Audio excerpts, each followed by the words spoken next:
everybody. It's me, your old pal, Frankie Valentine. It's me, Sarah Billiot. And I'm Patrick Caleri. And this is The Workshop, episode 23. Huzzah!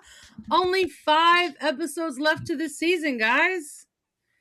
Don't you feel old now? That's crazy that we've made it this long. Yeah, I'm Right? impressed. Haven't given up. Oh, Usually social things are difficult for me, but I know. it's just you, me, Sarah, and 16 of our closest strangers. It's more than I thought it would be, so.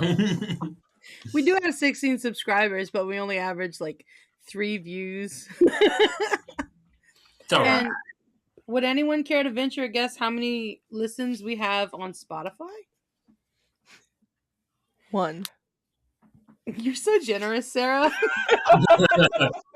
Hey, it's okay. It's all Dang right. it, I told someone about our Spotify and they said they were going listen. They lied. Lied. You need to rethink your relationship with this person. There's a This difference. is my brother-in-law. I can only be friends with people that listen to the podcast. Patrick has no friends. If you would like to be Patrick's friend, please write in at the workshop 25, I think. So somehow we have less listeners. We have fewer listeners now. Just fled the ship.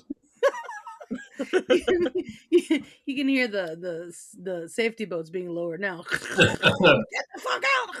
They told me they didn't have enough.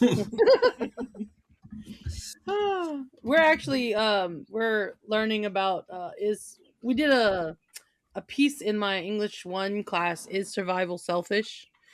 And I told them about the guy a few years ago who he was an Italian boat captain, and he tripped, landed in the lifeboat, and was suddenly at safety as the boat was capsizing. And they were like, see, that survival was selfish, Miss Franks. I'm like, They were like, what happened? How'd you get there so fast? Like, I tripped. He's like, into safety? What the fuck? Mysterious ways. Like, So okay, are you obligated, as a captain, are you obligated to go down with your ship if everyone else has evacuated? No, if everyone else evaporates, if Evaporate. everyone else turns to mist and leaves, That's the rapture, and then Yeah. you've got a different problem. yeah. But if everyone else is evacuated and you're the last one on the boat, GTFO, hop in the boat with them. Say, hey, I'm captain of this boat now. Sit down and shut up before you capsize us again. But if there's still women and children and men and shit on the boat, you gotta stay. Yeah. That's what happened to the guy that played Jesus in the Titanic movie. Wait, what? The guy who plays the captain in Titanic. Isn't that also can't the remember. guy? That's Bernard Hill, right? Because he Yes. plays Theoden in Lord of the Rings. Yes, he is also Jesus in Oh. Godspell. Okay, all right. Yeah, very, very young. Only reason I know that is because it was in the play in college. But yeah.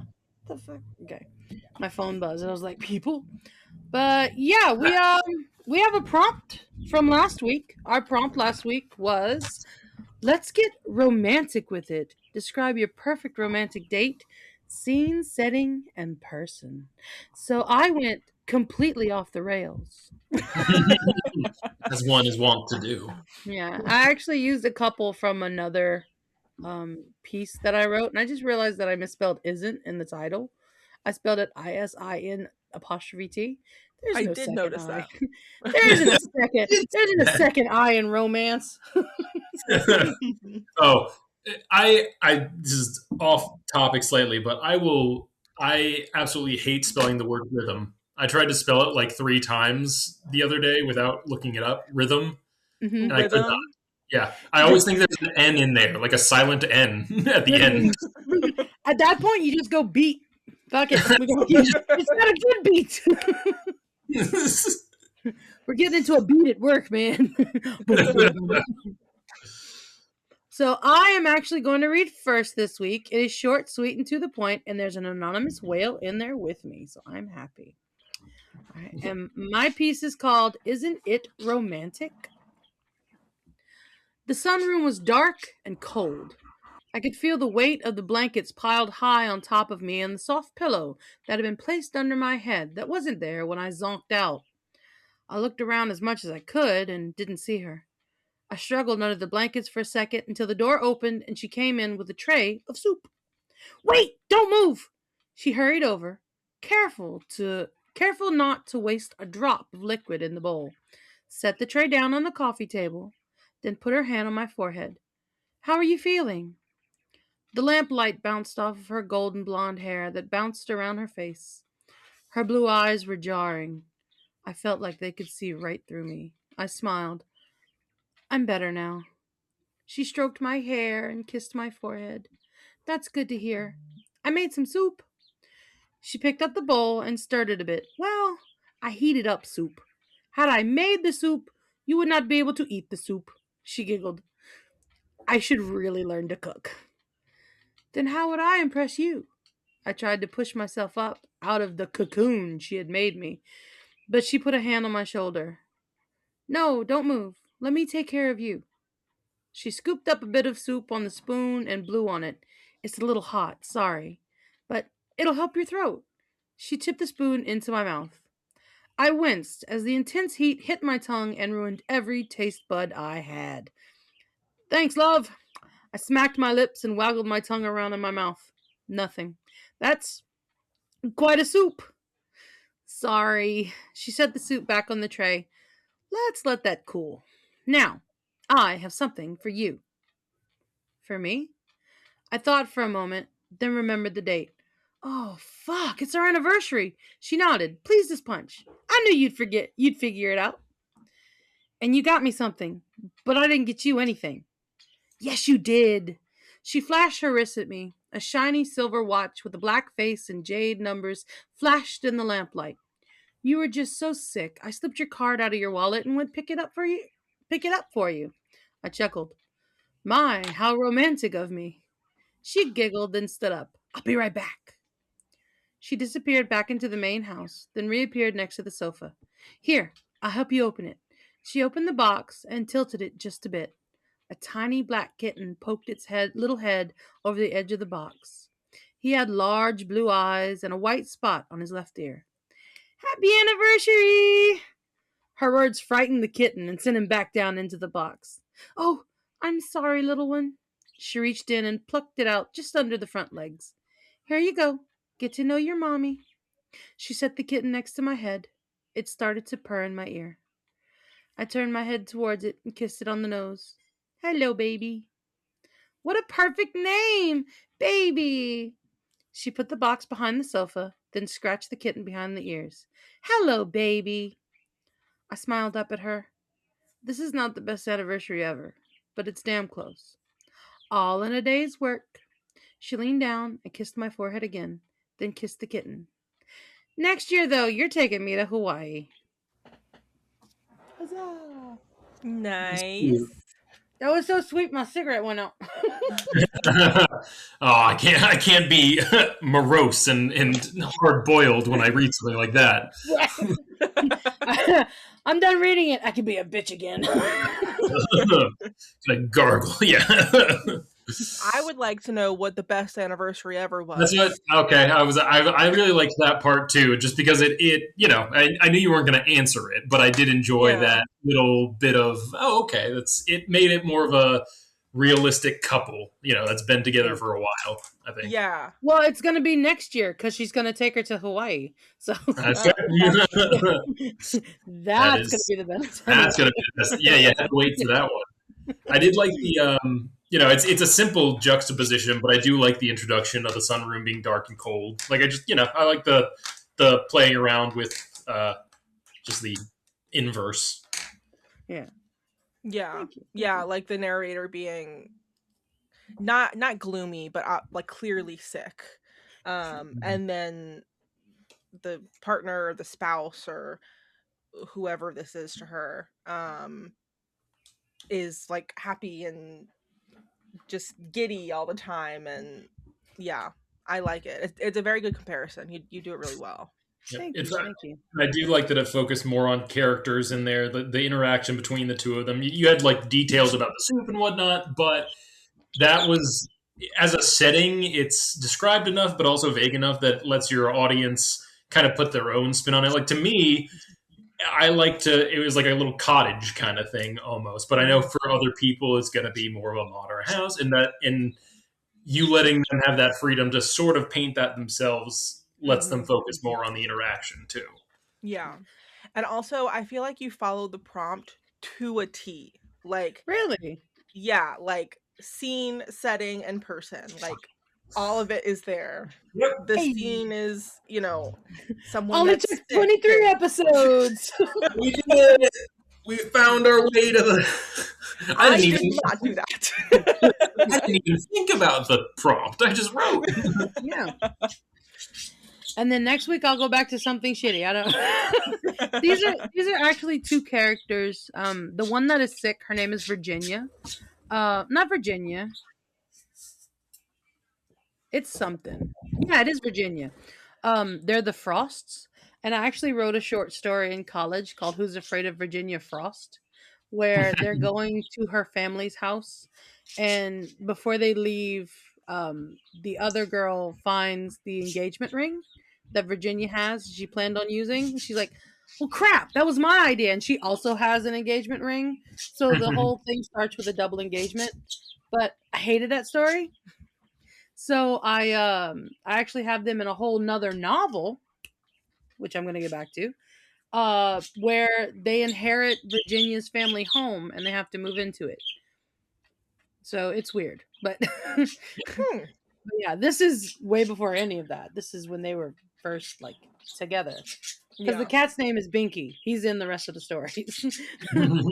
It doesn't say baby. His name is Binky. Baby doesn't. I'm glad that baby doesn't stick. To be honest, that's just a little, like. Yeah. And the thing is, like, Virginia is this, like, she's a writer. She's a hard ass. She's very no holds barred. But her partner, who I can't remember the name of right now, is a hippie. Like 150% bleach blonde hippie. Like by the time they get to you can't remember the name. I cannot remember her name. Like, when I was writing Mardi Gras, I must have went back. I like if you have the thing, which I finished Mardi Gras, by the way. 30,000 words. Thank you very much. Like if you look, there's 2 tabs in the document.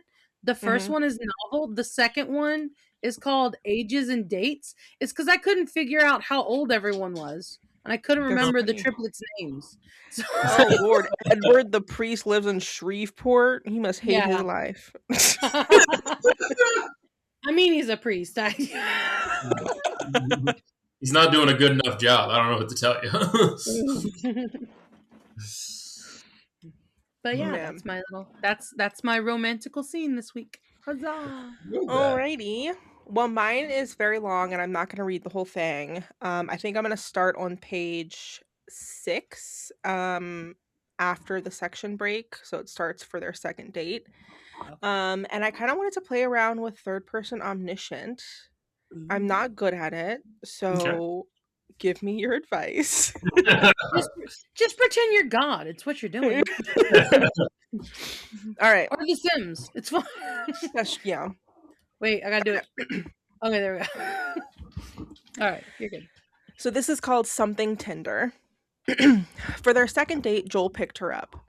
She lived in a 2-story bungalow on the outskirts of town, soft yellow lights glowing warmly behind fogged windows. She wouldn't let him come inside, didn't introduce him to her sisters either.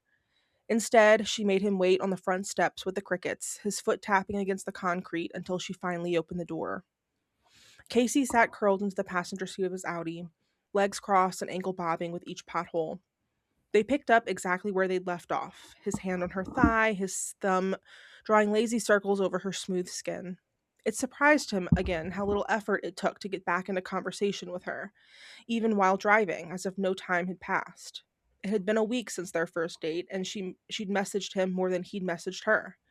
Work had been hectic, he'd told her, followed by an apology and a plan for tonight. It wasn't a lie, entirely. The truth was much simpler, but harder to explain. The truth was, Joel had been looking forward to seeing her again.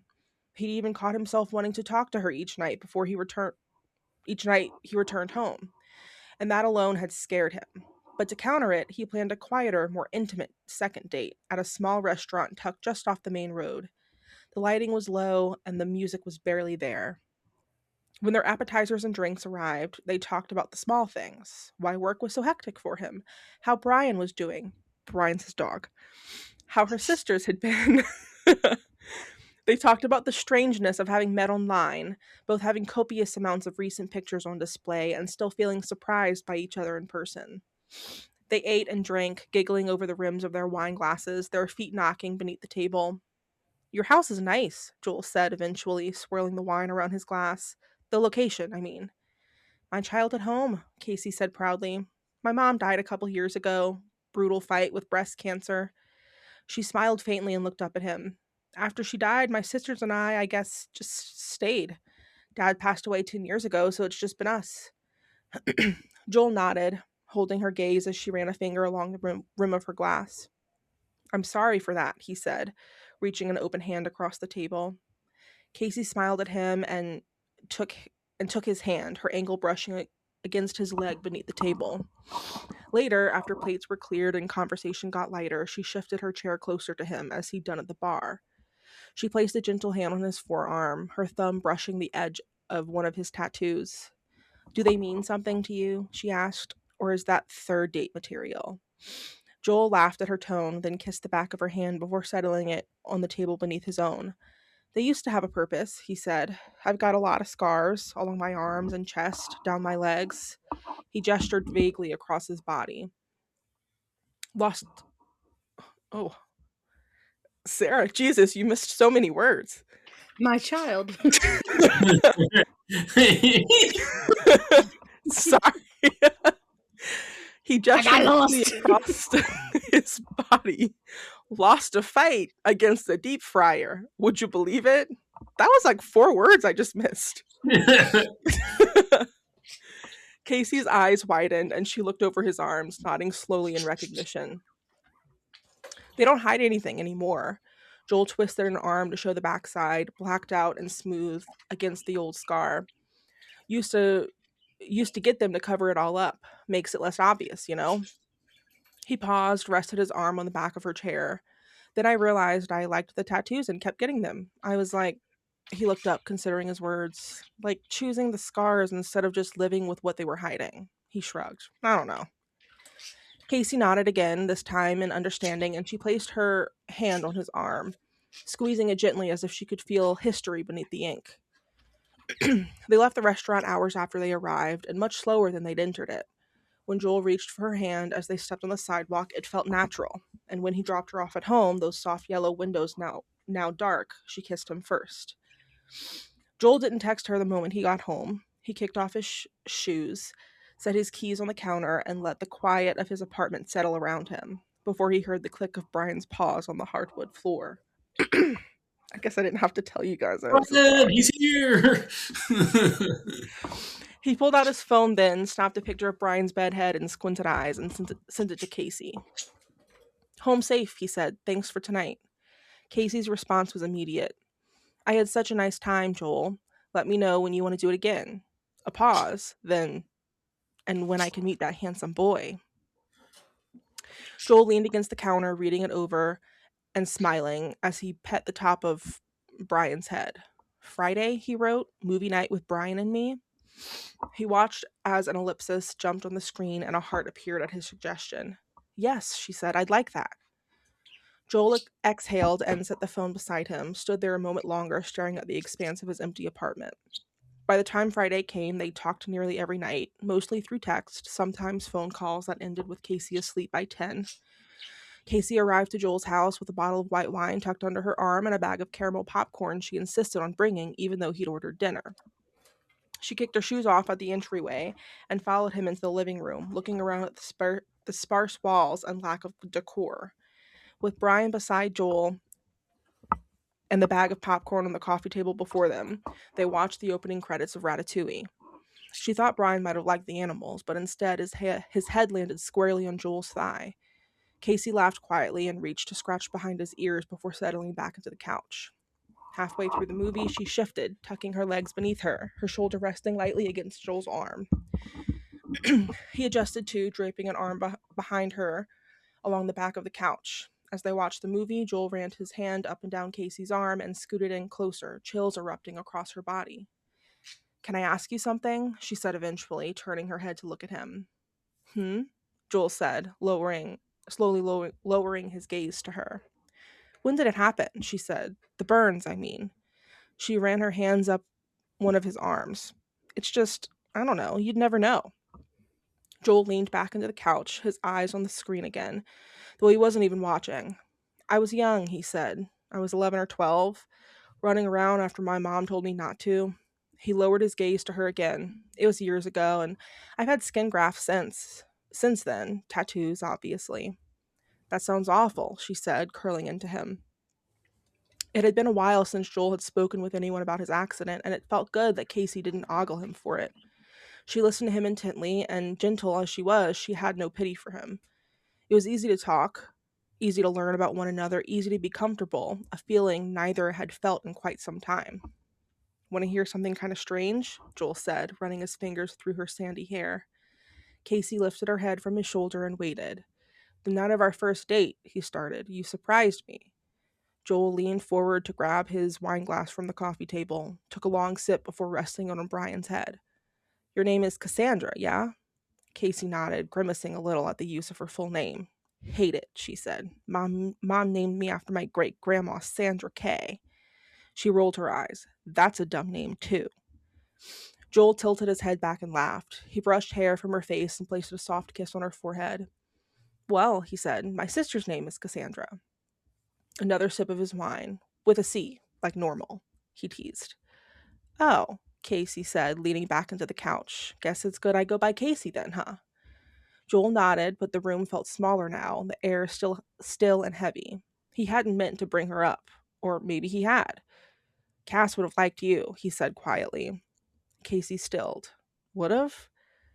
Joel sighed, nodded, looking down on her anticipatory expression. "The night after my accident," Joel began softly, "Cass was driving home from Knoxville. She'd finished her first year up at UT, 10 minutes from the house.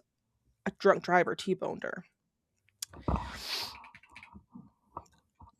I still spelled it wrong. Jesus, Sarah. I'm going to give up. Calm down. It's okay. Casey's hand found his, and she tightly threaded their fingers together as she studied him. "Mom stayed at the hospital with me," he continued, "and Dad went to identify the body."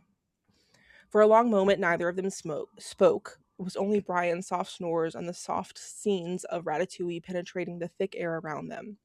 Then Casey shifted closer, her head fitting easily beneath his chin as if she'd always meant to fit there.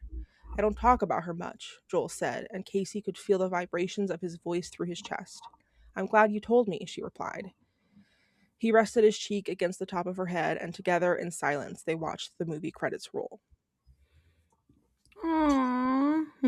Can't expect just a happy ending, can you?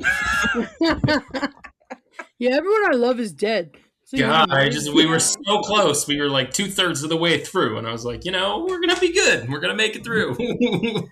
really good. I liked it though. Enjoyed it. Yeah, no, waste of Ratatouille, but no. Yeah. I have probably never seen Ratatouille. Really? Yeah. All I know is there's a rat in the kitchen, and for me, that always meant something bad. Right. That's episode 28 is a mystery science theater-esque episode where we just watch Ratatouille and make commentary. I'm down. I'll do it. Talk about the plot. I kind of did that the first time I watched Mortal Engines. Like, I gave everything hell.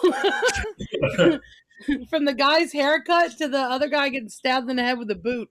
It was a great movie. Great time. No, I think you did. I think you did pretty well with the third-person omniscient. I see. I mean, it's a difficult style, especially when you are used to writing in the first person, or if you're limited third person, however you want to do it. But I think my advice would be you did it well in a lot of areas. You could just maybe sprinkle it in throughout more. What really drives home the omniscient to me is when you describe their thoughts because you're someone that is very good descriptively. Sometimes the description in an omniscient narration will overpower what the characters are feeling, and I think that's when there was one specific part where it's talking about he reached for her hand and it felt natural, and that was a really good part because you're just speaking of it as truth, I guess, as opposed to it looked natural, whatever. It was natural because you're speaking as quote unquote God. But you did jump back and forth between describing how they both felt, which did open it up a lot. So I think you did really well. I agree with that. It didn't feel like you were trying to force anything with Yeah, that either. that's what I was trying to avoid. I feel like I always have to force things in third person, but I started writing it in third person, so I was like, I need to stick with it in third Yeah. person. I think even as you progress through this section, you start to get more comfortable with the style. It looks like to me because you do more naturally describe. Let's see. She thought Brian might have liked the animals. You're more in their heads as you go on, and I think it's helped by the fact that they are opening up naturally as the story progresses. You have to have the Cassandra reveal at the end because if it's in the middle, it's like okay. I mean, where do we go from here? It's a little early, but okay. Yeah. So I think you did well pacing the chronology and making it match the thematic reveal at the end as well. Yeah. Very, very well executed. I appreciate that. Also, the girl's name is Irene. I had to go find the original story. You found it. Irene.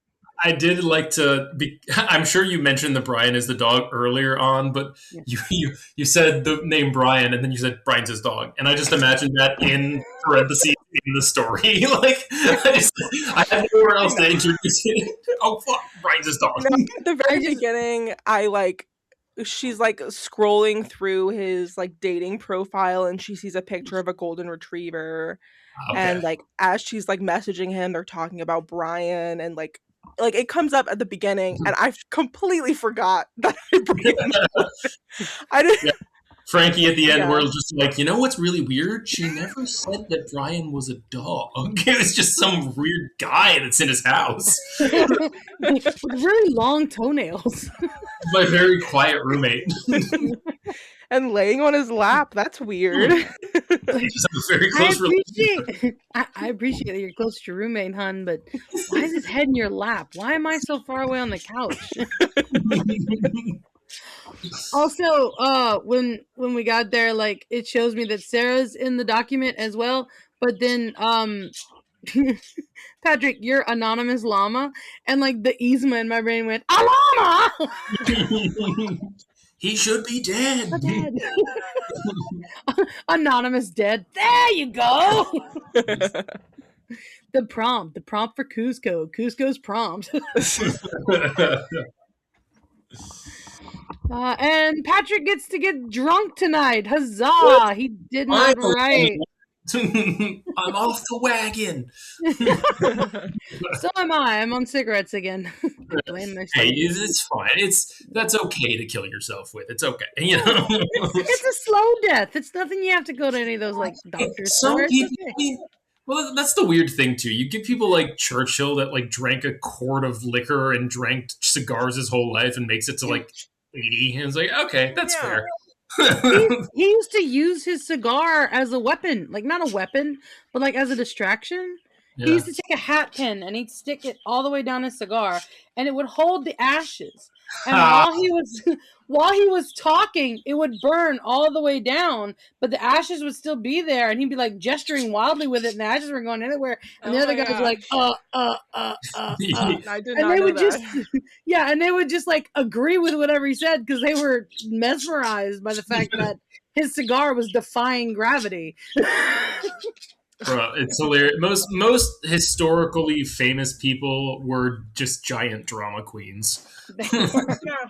RuPaul would have been proud. They had that panache, So, right. our prompt for next week: write a poem about tradition. I figured that would be good because we're actually not going to do it next week, right? It's I Mardi think we're Gras. we're taking it off for Mardi Gras. Yeah. I have every intention of not recognizing myself in the mirror because I'll be so far into the wind. 3 sheets will not be enough. I'm gonna be outside mass judging all the Catholics that don't have ash on their head on Wednesday, and they're like, "What are you doing?" Like, I'm just judging. Like, I'm not going in. You know what? I haven't picked smoking back up. I'm just real Catholic. I'm getting it ready. Exactly. You gotta prepare. Hand it down. Yeah. We used to have a priest who owned horses, and his horses were across the street from my grandparents' house. And he would get in there with those horses, and he would cuss those horses out every damn day. And it was one of the funniest things to hear him cuss. And then me, my mom, and my grandma were in church, and I was really little. And he put the host in his mouth. He did the blessing. He took his host, and he got choke on it. And my grandma goes, "He got a horsehair in his throat." My mom goes, "Shut up, shut up." Because once you get us to giggling, it's over. It's done. There's no going back now. Oh yeah. The priests who own horses sounds like a Little House on the Prairie novel. Right? Mary, I know you can't see him, but that's a horse. What? Yeah, don't mind me just making fun of a blind person. Okay, then. My apologies. But yeah, I figured At least coming make fun back. of it. They can't. No, I'm just kidding. Yeah. Write it down. They'll never know. I've come to the fact that I'm not just going to hell. They're gonna assign me the job of usher at the doors, like, "Welcome to hell. Pedophiles to the left, murderers to the right. Murderers who killed the pedophiles, get back on the bus. You're going somewhere else." At least let me just be the driver. Like, at least give me some motion. Wait, speaking of all of that, I read a book. I don't recommend it. It's very gruesome. I'm gonna tell you all about it. Dante's Inferno. It's called The Black Farm. Have y'all heard of that? I have not, no. That sounds so familiar. It is a book about the place that people go when they commit suicide. So people are committing suicide because they don't love their life and they want to be over. Instead of going to heaven or hell, they go into this purgatory called the Black Farm, and it is atrocious. It is worse than hell. They are tortured, tormented. It is a literal living nightmare. I don't recommend it, and I absolutely don't recommend listening to the audiobook. However, it was good. Dude, You will shit your pants repeatedly. Man, what if people have always had such a passion for punishing suicides even more. Like, I don't understand why that is a literary trope. It's like, you can't escape it. Sorry, it's gonna be worse.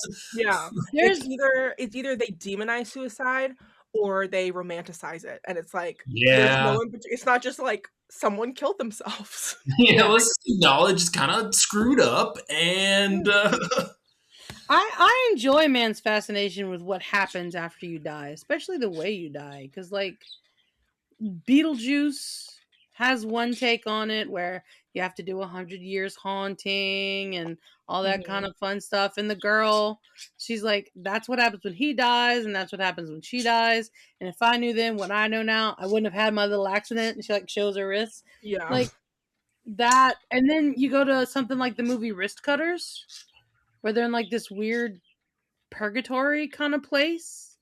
And I can't remember his damn name. He was in Almost Famous.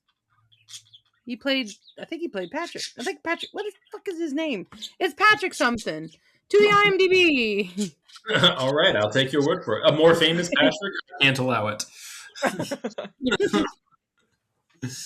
Me and St. Patrick got beef. Patrick Fugit. It's called Wrist Cutters, a love story. It quite literally romanticizes wrist cutting. I like that is something that you see in a lot of fiction, is what happens after death, because we're obsessed with it. But I do think that there are certain tropes that are overdone. For instance, I'm tired of the whole spirit needing to accomplish a goal to move on as a plot device. Now, only because I've seen it 100,000 times. If you want to tell a story with a ghost in it, that's okay. But I don't know, just throwing the blanket like, oh, my purpose here isn't done. That's just very weak in a narrative sense. And again, because I've seen it 1,000 times. Right. Like, oh, my purpose, it's complete. Who gives a shit? You're still dead.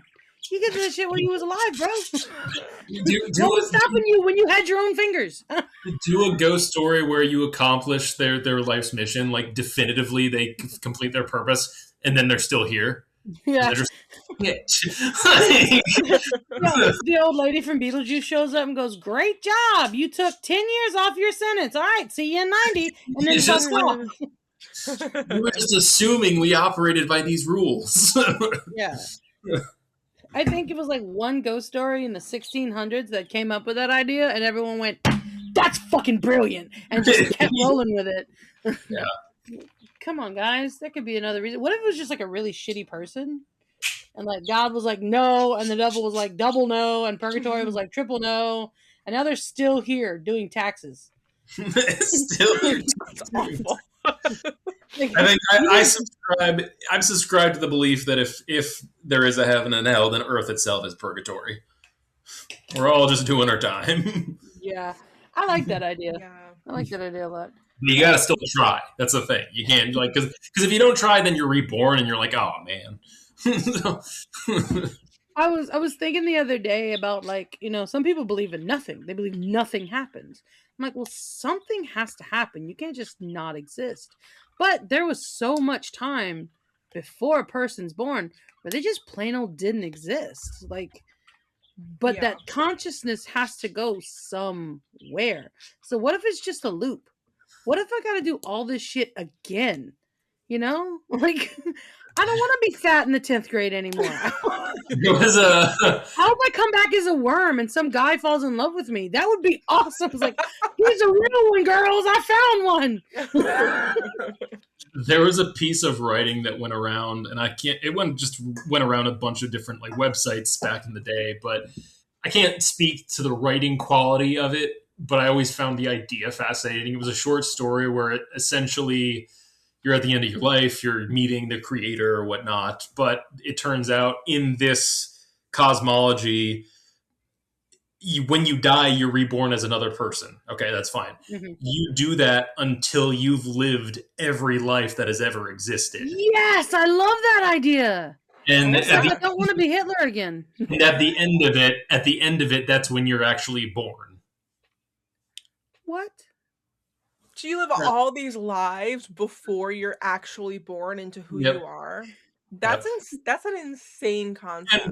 And the way it was described in the piece, and what I really enjoyed about it was that the philosophy was that, well, every bit of good you've ever done, you've done to yourself. Every bit of evil you've done to yourself. It was just at a different time, at a different place. I just like that philosophy behind you can't avoid causing harm to yourself by your actions or your good, I guess. Yeah. I like that idea. Yeah. I really do. I've been in love with. I've heard that idea, but I never read the story. But I know what you're talking about. It's weird. Yep. I've never even heard of that story. I don't know how it would work as a larger piece, because that would just be you'd have to select. It would take a lot to be able to write that well. Yeah. Because you'd have to be familiar with a lot of different styles, a lot of different culture, a lot of different whatnot. But historical events. Yeah, well, exactly. I mean, but it would also be, that's a fun sandbox in a way if you're up to the challenge. I can't say that I am personally. But technically you would never be done writing it. There would be so much more to do. You can't just like hit 3 major figures and be like, all right, that's enough. Hope you That's enjoyed it. Right. Yeah. I'll write the rest when I come back as Stephen King. Bye, guys.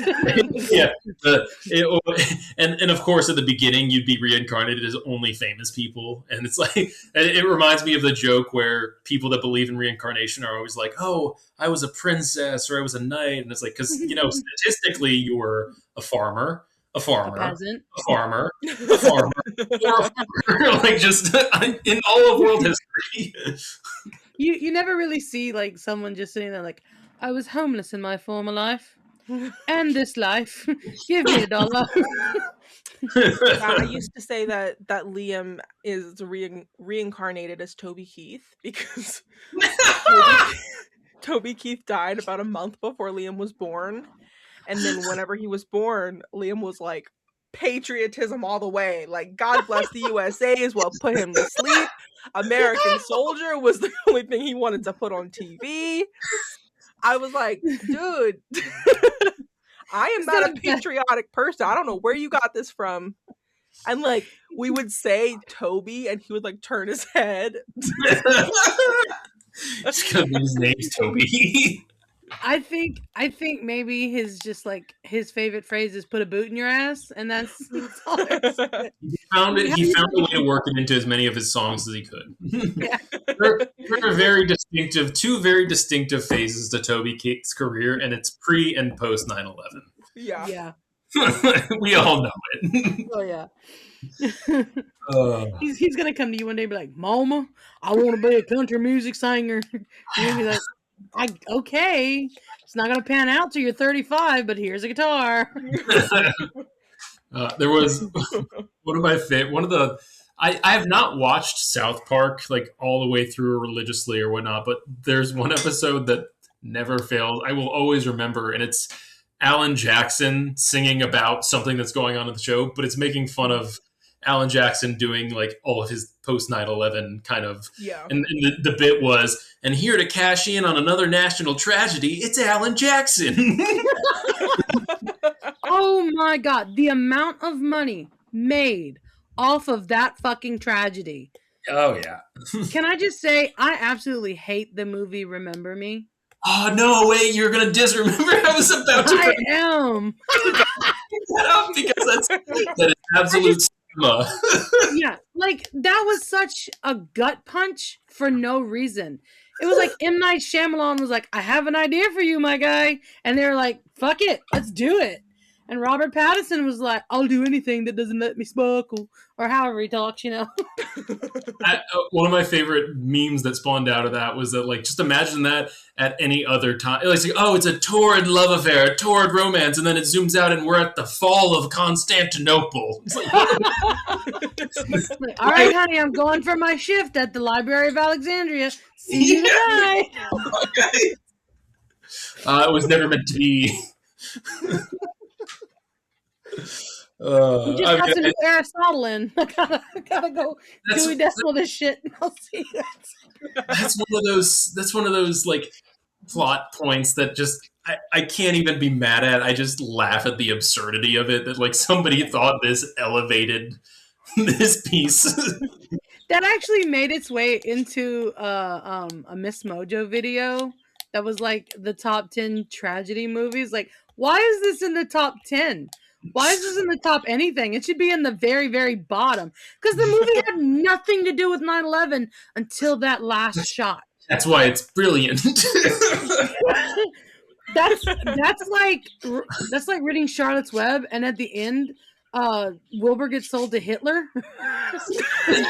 Force fed to Jewish prisoners. I'm like, what the fuck just do you think the writer knew the whole time, or do you think he was just at the end and was like, yeah, I'm gonna throw this in there? I think he started writing it, and then the tragedy happened, and he was like, I think I know how to finish my film. And Hollywood was just like, green light, my guy. Robert Pattinson, yeah, he's hot. We'll do it. Yeah. I want to hear the elevator pitch. Like, so I got this story that ends in a guy dying in 9/11. You got it. Yeah, it's sold. Go. Yeah. Yeah. And like all the movies that came out after 9/11, like I didn't watch any of them because I actually watched 9/11. I was alive and conscious the day it happened. Like, I don't need Hollywood to remind me how horrible it was. I saw the real thing. I saw people jumping out of airplanes to their death. I saw buildings fall on people.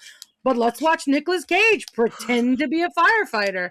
That should be fun. Like, because at the end of the day, all those actors went home to their families when the people in the towers didn't. And it's a strange intersection of there's a very big difference between honoring and remembering something and just blatantly cashing in as an artist, whether that is through film, through novels, through whatever. I mean, it's never the quality, obviously, that comes out on top. It's just the people that take advantage of the situation. But I think there is a way, to me, the only respectful way to deal with topics like that, at least for a lengthy period of time, is like really documentary. I mean, I don't really see, especially for the first decade, but we've seen a shorter and shorter span of time between something happening and being fictionalized, and that's very strange. Yeah, I mean, I feel like at least with 9/11, I feel like it took a long time for people to start cashing in on it. I mean, well, Remember Me was only 9 years after it happened. It came out in 2010, which means someone had to write it between that time. So they did not wait. Well, I mean, and I guess that does beg the question though of what is an appropriate period of time before something is allowed to be subjected to like a narrative treatment that's not, because I mean the same people thought the same thing after Pearl Harbor, well deserved. And then how many years later we have a blockbuster film about it. We have how many historical fictions are centered around tragedies because it's a great plot point. At some point, it does pass into memory and it becomes subject. But I think there's a length of time that needs to be observed, or should be at least, for it to really mean anything. Right.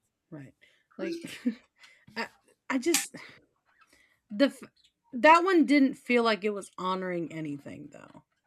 remember that one was just weird. Yeah. Like it just straight up didn't make any sense.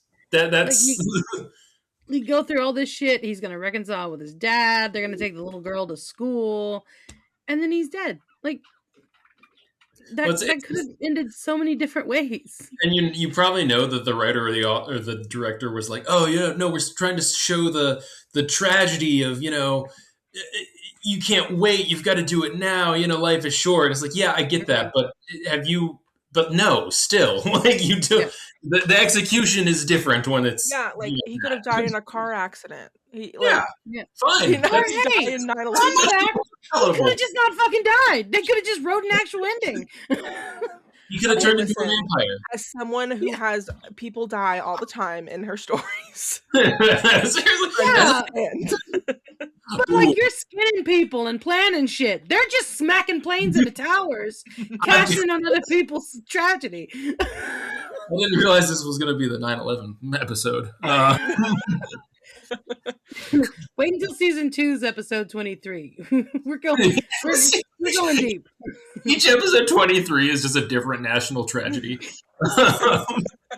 We never. The Titanic. I can't make jokes about the Titanic. It's too soon.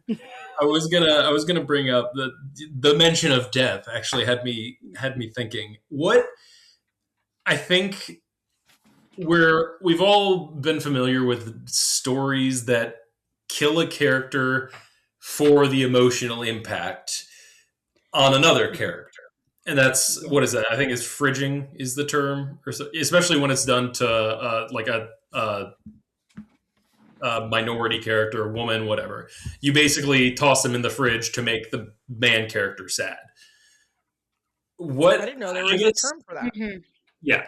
Okay, yeah. Fridging is a storytelling cliche and trope where a character, traditionally a female love interest, is killed, sexually assaulted, maimed, or otherwise broken to serve as a plot device to motivate a usually male hero. That actually, I've been calling that something totally different my whole life. but that is very prevalent in action movies. There's Yes. two things. There are three things you don't mess with in an action movie: the woman, the kid, or the dog. One of those three, if not two or more, has to have some kind of tragedy, and that kicks off the entire thing. John Wick just released its 5th movie, Ballerina, Still based going. off the slaughter of a dog he knew for a week. Like, I mean, valid crash yeah. out. Yeah, absolutely valid. I'd still be slicing up Russians, but my question though becomes so I've had at times when I've been planning stories, I've had characters, I've kind of come up with ideas for them, but I still know very early on that they are going to die. It's just as a point in the narrative, and I don't know if there's anything wrong with that or right. I guess my fear is that I run the risk of making it seem like this character was built up. I mean, not the exact same as Fridging, but like this character was built up only for the sole purpose of dying. And I don't know. I don't know. I guess I don't want it to be a transparent kind of arc. I think it's a tightrope. Yeah, one of the like longer pieces that I'm working on right now, I know like from the get-go this person is going to die eventually, and it's going to be a very long road. It was the character from my last story from last week, Savannah. Like, she is going to die eventually. Aww. But like it's spoiler. I just said aww. I thought you heard my dogs barking. But I feel like what some authors or like even some like filmmakers or script writers will do is they won't give that character that's going to end up losing their life whatever way like actual shit to deal with. Like, it's just like they're a character and they're there to move the plot around, but they're not their own person. Okay. You might as well just name them plot device. Like, right. Yeah, because I feel like when a character dies in a story, especially if it's a longer story and if it's like further into the story, it should affect the reader as well. Yeah. And there's been stories that I've read that it's just like, oh yeah, well that makes sense.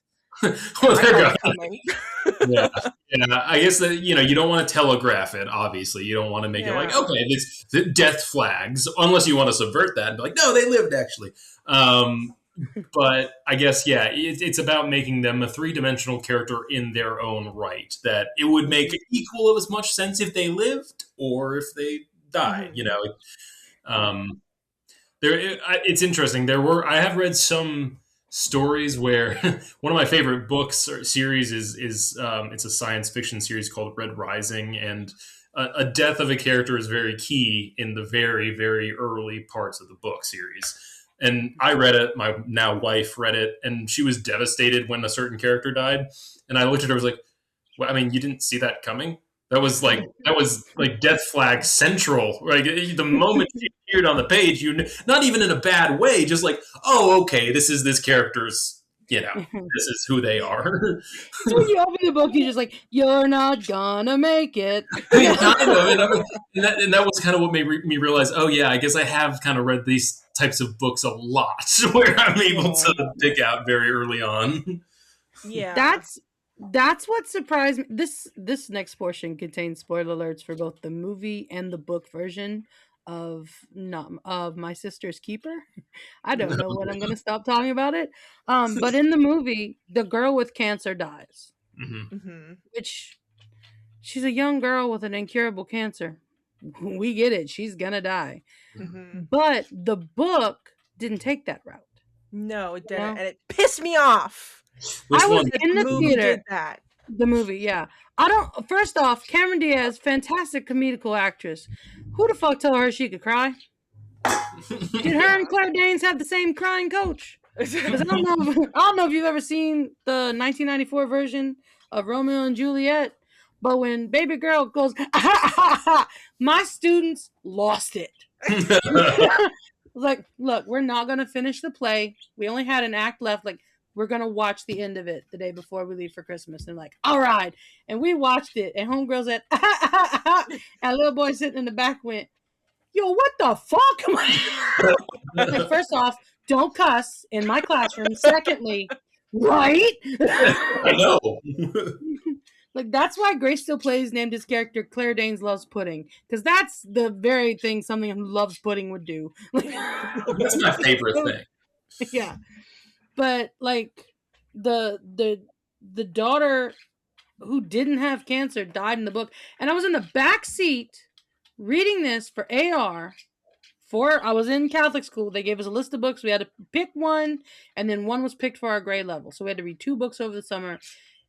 And I don't know why I picked something that rivals Les Mis in page count, but I did.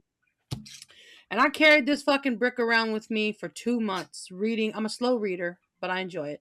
And, like, I'm in the back seat. We're on the way home from vacation. My sister's there, and I'm fucking bawling.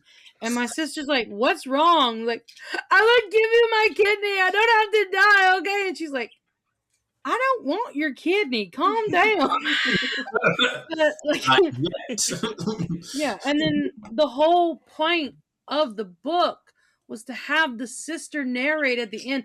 By the way, that's my favorite form of novel, when different characters narrate different chapters.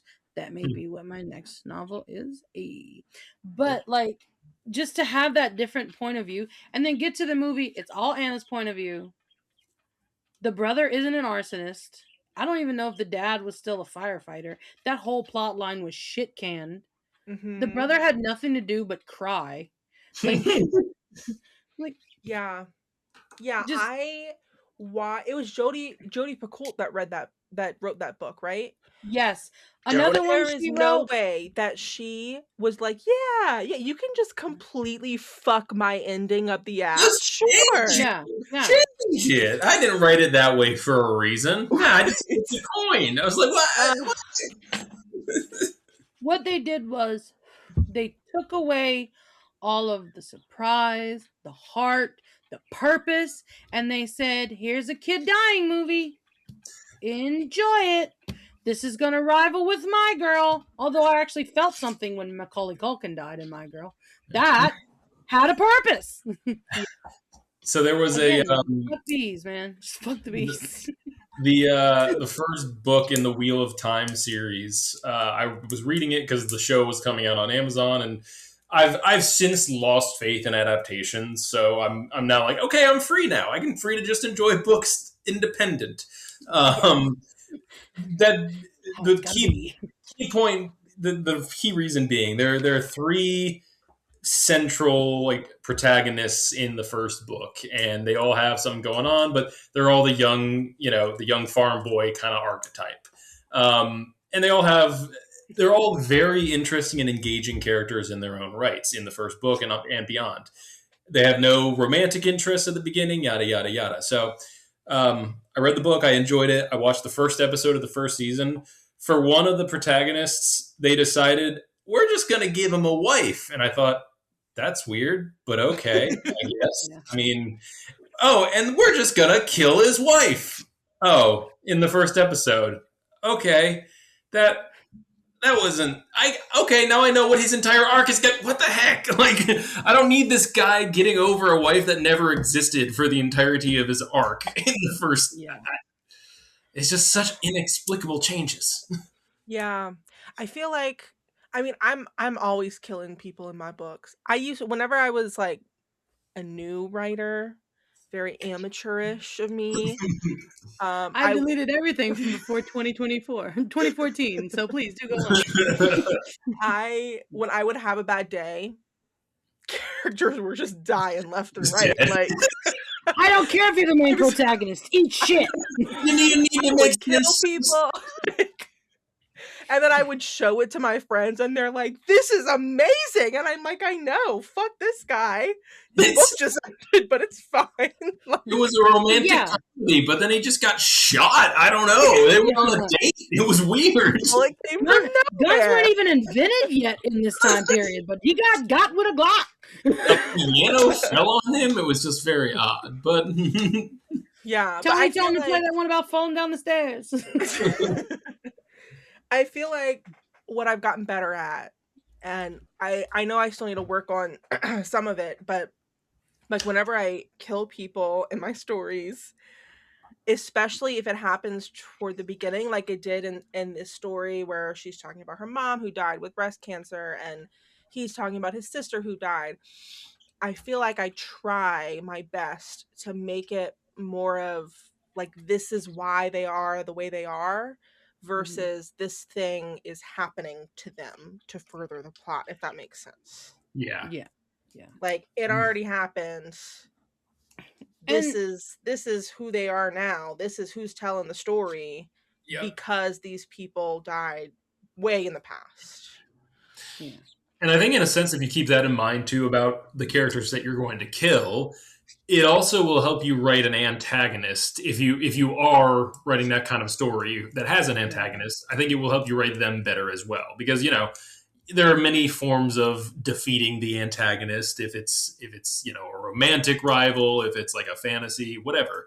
But in most stories, you're under the impression that the bad guy's going to lose. That's fine. You can't write the bad guy as if they're just inevitably going to lose. I think that makes them less interesting. That makes them more one-dimensional. So if you keep in mind that similar to the characters you kill, your antagonist is a character in their own right that can have certain redeeming qualities, certain negative qualities. That makes them a lot more engaging and just interesting as a villain. Yeah, because I also I kind of like when the villain doesn't die. Almost, like give him something to do. Put him in prison. Save him for Scream 7. See what happens. Just roll those dice. Kill all those. Yeah. Well, I mean, if an antagonist has no redeemable qualities, like some people I know, I resent that. I'm redeemable-ish. No, like if an antagonist has no redeemable qualities, they're not a fun character. Like they're so flat. Yeah. It's hard to even as a reader to just like even understand where they're like, why are you killing all these people? It makes no sense. Especially because there's like there are certain things that do the sociopath angle well, but yeah, I can't say that. I think it's a lot harder to write a just straight evil, no redeeming quality villain that it's just not as compelling. It's like, you're just twirling your mustache and steepling your fingers, like, ooh, because I hate them. Okay, right. I mean, all right. Yeah. But yeah, Remember Me sucks. In short. Yeah. We said all this to say, don't trust Hollywood. Not with your stories, not with your children. Don't. In that order, or in no particular order, really. I have to pick one. Which do I save? The plot or the person? No. Yeah, no. I think if you can like redeem the villain, they don't have to die. Yeah. Yeah, I think there is danger. I don't know how. I've seen redemptions that are good and bad. And unfortunately, I've seen a lot more that are bad than good because when done well, a villain redemption is one of the most compelling, or even an anti-hero redemption, whatever, is a really compelling thing to read. Because it's so compelling, a lot of people that can't write it well still try. And then it turns into one of those things that you just murdered like half the planet. Why are you in our clubhouse? It's fine, whatever, man. Looking at you, Vanya Hargreaves. There are certain ones that do it well, but certain ones that, it's just like, I mean, at a certain point, you can't be redeemed, though, right? Right. Yeah, like a lot of these like the free shit on Audible. Which I've been in a reading slump. That last book that I read, it was just so good. Like, there's nothing that can top it right now. Anyway, all this free shit on Audible. I feel like there's so many of them that have this psychopathic character that has like is a freaking billionaire and is amazing at everything that he does, and then at night he goes out and fucking kills people, and then he goes dance in a club and gives people money and then goes back to kill people, and like the love interest is like, what, where is he going at night? Why does he come home in with blood like fucking Ted Bundy's girlfriend? Like I had no idea he was murdering people. Yeah, Really? at the end of the novel, it's okay because I forgave myself. I mean, did the families of your victims forgive you as well? Or yeah, like I absolve me of my sins. it just happens so often, and most of them are not good. No. And like, first of all, that's not a real person. There is no way that a real person can go out and kill 1,000,000 people. Like, yeah, there's Ted Bundy, there's all these serial killers that had these like normal lives, but they got caught. You mean to tell me that this man's not getting caught? This most high profile like magnate in the city that everyone should in any realistic world would be following his every move. Yes. Like, he can just get away with killing people, and like he's the protagonist and the antagonist. Like, it pisses me off because it's never done well. But then they No. have these good ass narrators that are reading it, and I'm just like, well, I have to finish. That voice though. It's compelling. Yeah, no, I mean, he's like Man-Bat. He's opposite Batman. He goes out at night, and instead of seeking vengeance, he needs vengeance. He needs to be vandalized. It's Man-Bat. No, I mean, it's a natural progression of you had the Twilight that turns into freaking 50 Shades of Grey. Like there are phases to that kind of literature, and it is kind of interesting just to see what becomes popular, because I never would have imagined that like erotic fantasy would become a huge thing, but it has. And so what's going to be the next one? Hopefully it's the Stockholm Syndrome trilogy. I mean, aren't they all kind of inherently Stockholm Syndrome-esque, though? Pretty much. Like at first I didn't like that he was forcing me to do the things in his sex dungeon, but now we're on movie 3. Like, I learned that I do enjoy this thing that I didn't initially. No, that was just coercion. Yeah. I never agreed to it, but it's not rape, I promise. Yeah. Like, okay, Hollywood. Drives me crazy. I can't. She never signed the contract. None of that was... I don't think she signs the contract. I don't know. I've never seen it. I just heard about it from people who love it. Like, why? Why? Did you have a husband? Go to Spencer's. Get some whips and chains and make your own. Just remember the safe word. Just like... Remember the safe word is pineapple. Your husband. Yeah. Or other people. They got websites where you can find people who are down. I'm not going to any of those other websites. But... Someone wrote that on a BlackBerry and made millions of dollars. Yeah. Meanwhile, I'm over here editing shit and editing, and I can't get a fucking thing published. You don't have enough vampire billionaires. That's clearly what is happening here. There's not enough sex, Frankie. Put some sex in Mardi Gras. There is sex in Mardi Gras, but I did the thing that I always do. I skip it.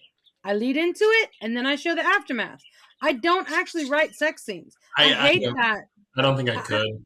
I hate that because, like, first off, whatever they're writing on that paper, it's going to be awkward as fuck. Yeah. Especially since I listen to audiobooks. My headphones are loud. He caressed her nipples with his nipples. I'm like, fuck! Who can hear this? Like, I'm sitting there turning beet fucking red and like, what are you listening to? Like, a cookbook. I really like spaghetti. Leave me alone. I feel like I would just never... I would get to a point of trying to write that and just be like, who am I doing this for? Because I'm not doing it for me. And I don't want to feel like I'm like whispering my reader's ear, like, yeah, you like that? You like, I don't. Yeah. And the more fucked up thing is, my mind is dirtier than anything they can put in their books. So I can imagine what happened. I can make it up myself. I know what sex is. I've had the internet for a very long time. Like, as a concept, I'm well familiar, but yeah. So, like, I find that when I skip it, it removes the awkwardness of the actual act, and it gives my readers, a time to explore themselves. What did you want to happen? And How also, many nipples were there? I feel like it opens it up to a wider audience because there's a very, I mean, sex scenes and smut is like obviously very popular right now for whatever reason, but it smells. like, I mean, people who read smut are also going to read other things, and then people who do not want to read that stuff. Oh, my headphone fell out. People who do not want to read that stuff is going to read books that don't have it in it. So, like, it just opens you up to a wider audience. And I also feel too that, like, I can't say that I really, romance is not usually like the main focal point of what I read, but when I was reading different genres growing up, some of the more compelling like romances that happened as side plots or whatnot did not involve, like, there was no description of sex. It was obviously because I was reading younger things, but as I grew older and I read stuff that began to feature sex scenes, that never made it a more compelling relationship to me, a more interesting character. It was kind of something I got through. And that's just not my thing, I guess. Unless mid-stroke he looks at her and goes, "Oh yeah, by the way, I killed that villain for you." Like, it doesn't do anything for the plot. It's not adding anything. It's just a distraction. It's pointless. Yeah. I did enjoy, though, one of my favorite, like, there was a book called How to Read Literature Like a Professor that we had to read in like one of my English classes. And it was talking about sex in novels. And it's like, when you're reading literature, if they're talking about sex, they're not talking about sex. But if they're talking about anything else, they're probably talking about sex. It's like, oh, okay. Absolutely. That makes sense. I think Judd Apatow, his movies, especially the one Knocked Up, they have something in them called what is it? Not when you show, but when you tell. What is that called? It's completely slipping my mind right now. Exposition. Mm-hmm. They have sexposition, which is where they reveal things about the plot in conversation while two characters are having sex. And, like, yeah, couldn't they just have a nice bolognese? What the fuck is it with me and spaghetti tonight? I'm actually having spaghetti tonight, so so Liam's getting a little brother soon. Good to know. You won't come back to my place, baby? I got some skitty and meatballs for you. We too know our spaghetti.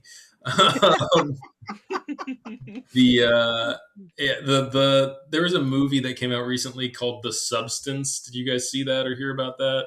It's basically a kind of body switching horror movie where older woman is able to become her younger self, but like it's a lot of body horror elements, whatever.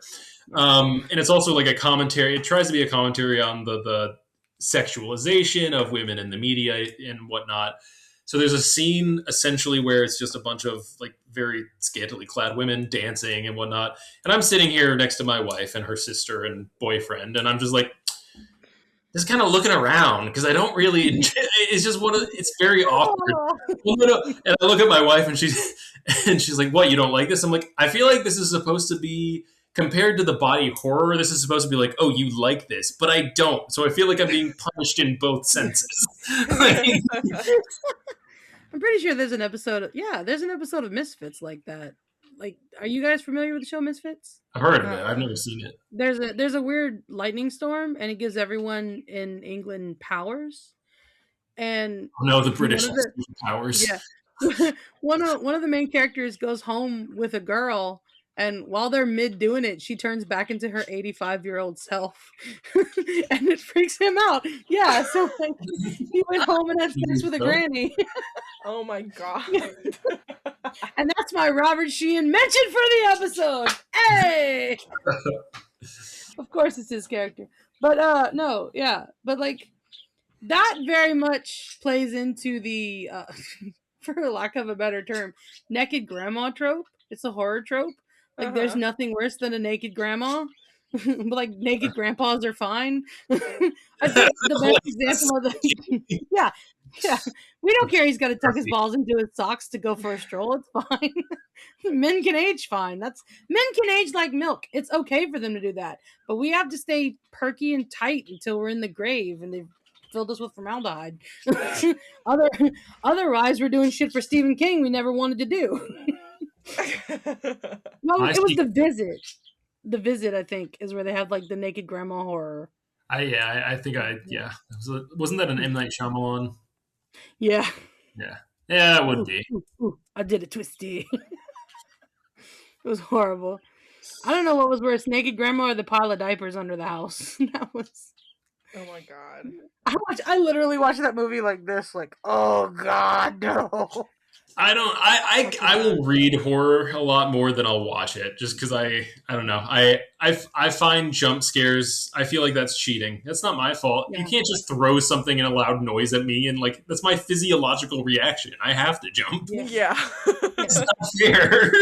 That's I my jump fight when or the cat flight. knocks something. Yeah, I jump when the cat knocks something small off the counter. That's Right. not clever. You are not more clever than something that poops in a box and eats kibble. Yeah. Like, Yeah, at least make with it a slow books. burn.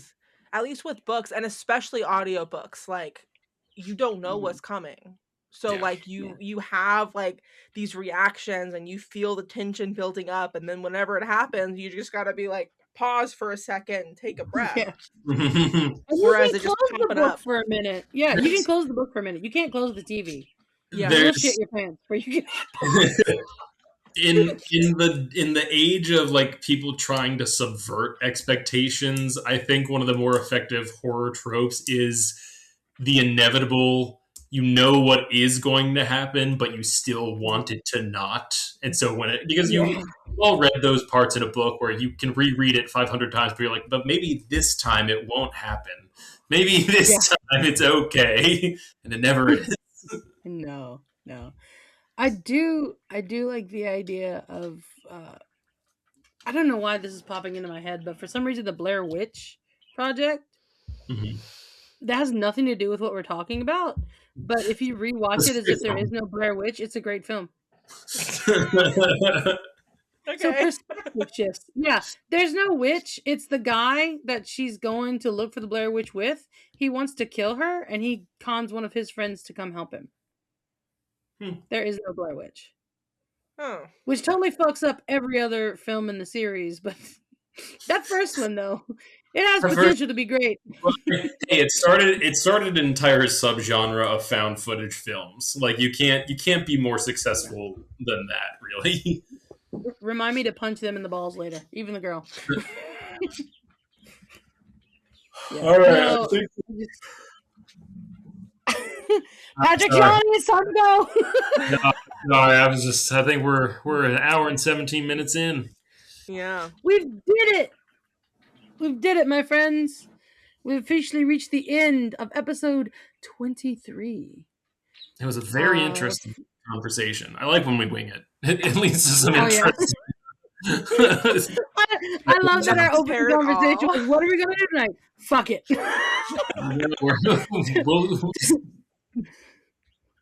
Today's episode is brought to you by the phrase, fuck it. Fuck it. And I have been Frankie Valentine for all intents and purposes. I've been Sarah Billiot for all intents and purposes. And I have been Patrick Caleri. Just Patrick Caleri. Remember that next week we have a prompt. Write a poem about tradition. All voices are welcome, guys. Write stuff in. Send stuff. Please give us something to read. Y'all have a great week. See you. Right. Have a great 2 weeks. See you after Mardi Gras. All right. Have a good one. Bye. Bye.